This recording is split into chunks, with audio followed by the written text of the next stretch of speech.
I've noticed that a lot of times when it comes to girls and boys that are, talking about saving themselves for marriage and abstinence, what advice would you give to men out there who are struggling, maybe thinking, I want to do it, but it's hard? Yeah, I would say, when you look at, if I were to have right here a dog, right, which is a pet, and the dog was just running up and down the red carpet and not listening to me and eating whatever it wanted, most men would say, that's crazy. You have to tame the dog.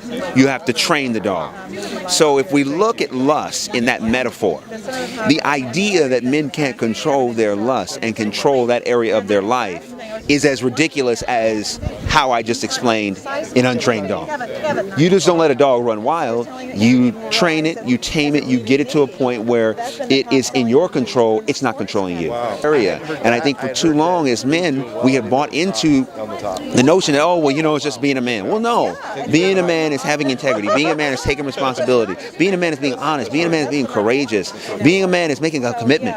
That's real manhood. And part of the book is called The Weight. And one of the reasons why we wrote it and why I wanted to write it as a man was to put some of these things in there. I'm not perfect. Even as when I was practicing the weight, it was hard. It was difficult.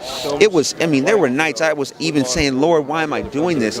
But I can tell you that keeping the commitment and endeavoring to get discipline in this area of my life as a man has helped me become successful in my career, in not only my love life, my family life, my friendships, because that discipline and that delayed gratification has helped me. When you talk about success and you talk about, getting the things that most men want, which are the right job and making the right amount of money, I can tell you right now, I would not be as successful as I am if I had not been practicing the weight.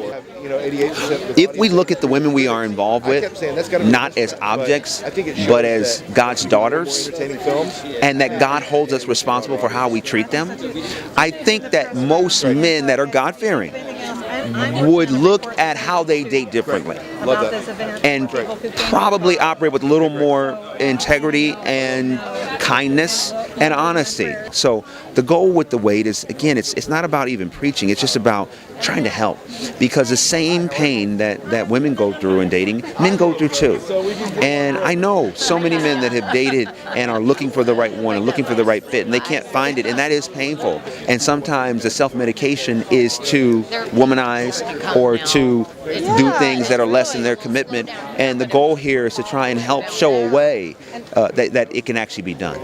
And let me tell you this, ladies and gentlemen, if he can wait with Megan Good, you can wait for anybody.